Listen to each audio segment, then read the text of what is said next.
కిని తెగిన గారు అంటారు, ఏమంటారంటే ఎవరైనా నీతో అమర్యాదగా ప్రవర్తించినారంటే దాని వెనుక దయ్యం ఉందంటాడు. అమర్యాదగా మాట్లాడినా, అమర్యాదగా స్పందించినా, నువ్వు పలకరించినప్పుడు పలకలేదనుకో, అది కూడా అమర్యాదనే కదా. There is a demon behind that. It is demonic. దయ్యం అది అవమానిస్తాడు వాడు.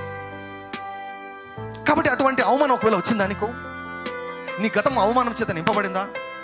ఒకరు ఫోన్ చేసి చెప్పారు, ఏమన్నారు తెలుసా? పాస్టర్ గారు నా కోసం ప్రార్థన చేయండి. నా పేరంతా నిష్కారణంగా అండి, నా పేరును నాశనం చేశారండి. ఎంతో గౌరవంగా బ్రతికానండి, నేను ఎంతో గౌరవంగా బ్రతికాను, పరువుతో బ్రతికాను, ప్రతిష్టతో బ్రతికాను, విలువలతో నేను బ్రతికాను. నిష్కారణంగా నా పైన బురదలి నా పేరంతా పాడు చేశారండి. నేను చెప్పాను, ఐ నో ద పెయిన్. దాని నొప్పి ఏంటో నాకు తెలుసు, దాని బాధ ఏంటో నాకు తెలుసు.